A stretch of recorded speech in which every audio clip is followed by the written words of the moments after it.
Hello everyone. So there is someone who has done a thread. This person is a political analyst, writer, proofreader, researcher, PR and media consultant, social advocate. His name is Obiasogu David. On Twitter, now known as X, his handle is Afrisaga City. I talk about, I usually use some of his write-ups. I do videos on them. So this is another one, and it says, is there silent beef between Senator Ireti Kingibe and Senator Natasha? And then he said, I waited to see the list of senators who voted for the suspension of Senator Natasha, and my anxious wait didn't meet any surprising outcome. The list is out, and Ireti sits boldly at number 21. And so he said he did a thread.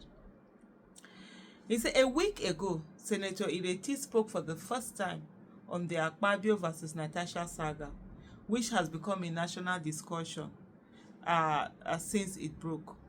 She spoke in stern rebuke of Natasha and solidarity with Akpabio. Her comments were more about politics than truth. He then went on to say, one remark that imprints the belief of silent beef between her and Natasha in the mind of anyone who has keenly followed the phasing drama is Natasha has gotten more privileges than any of the women in the Senate.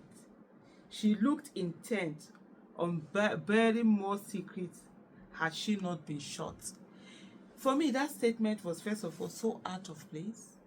What was that about? What privileges did she get more than? Is it because she came in as a 40 something year old person and you're coming in at 70? Is that the privilege? What's the privilege? I just don't get it. Was so like, we're like, where is this coming from? And to also add that, oh no, the other three had not been sexually harassed. So you've not been sexually harassed means another person has not been sexually harassed. It's just like me coming out to say that because I've not been voted in to be a senator, me no woman has been voted into senator. Or somebody coming to say, oh, because armed robbers have not attacked them, then there's no robbery issue, or because they've not been kidnapped, that means there are no insecurity. I mean, are you okay? But anyway, let me continue. He said, of all four women in the Senate, Natasha is the youngest by an impressive age gap.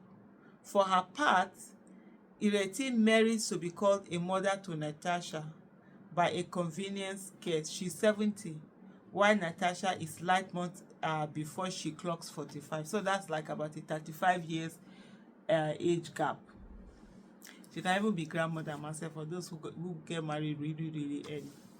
At 70, Ireti is an old generation granny who has long submitted to the wrinkle of menopause. At 45, Natasha is still a dazzling belle with an addictive appeal. Ireti can't possibly compare or compete in the criterion of men's advances that shamelessly crawl at Natasha's feet. Then he said, Nigerian politicians are widely known are gluttonous in their want for money and in sexual escapades.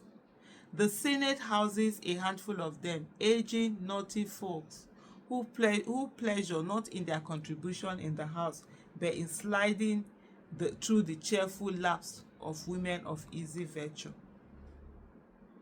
He said their reward to their constituency, which they claim to represent, is lavishing their constituency allowance on wanton women and splashing their fortune on trumpet concubines. Natasha, who appears to be a plump and plain charmer, can't possibly find peace amid such men. Especially when Akpabio, the man in the middle of the storm, who has a history of allegations of naughty sexual escapades, leads the Senate.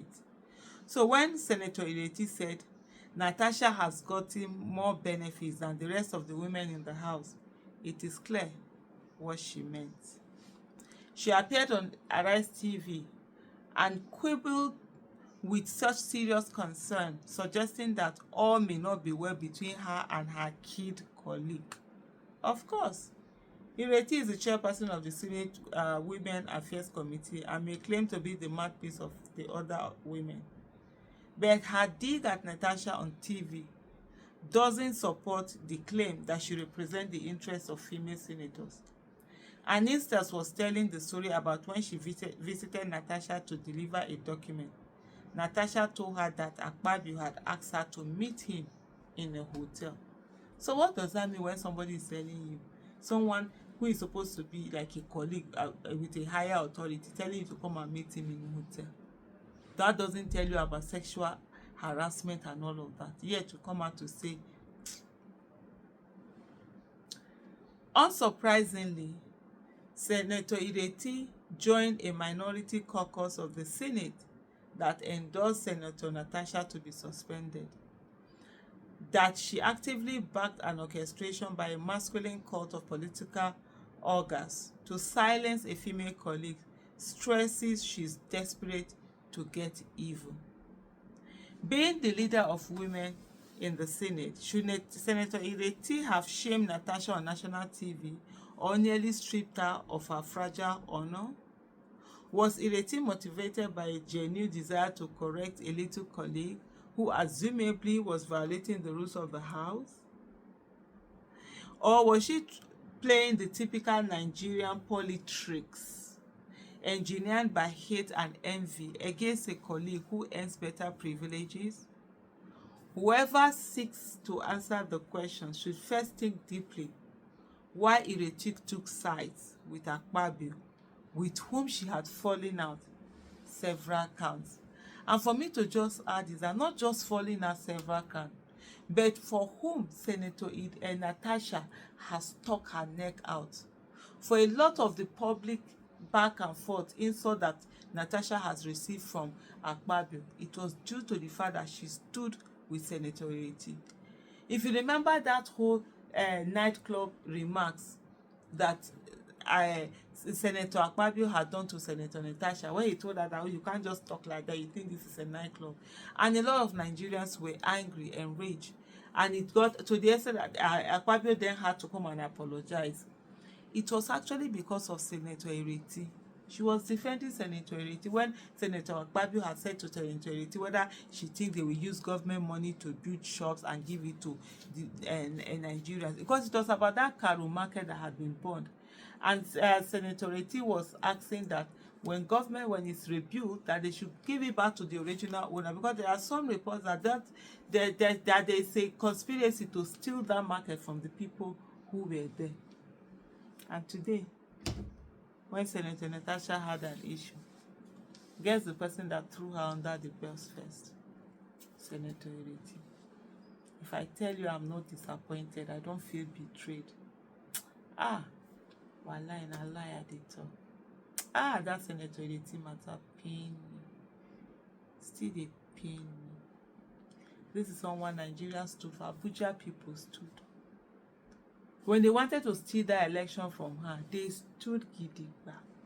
Remember how people were calling in the night, Ronnie, they have come to this, all those collation centers, the people that put their life on the line, only for her to come and stand with those who are matching us.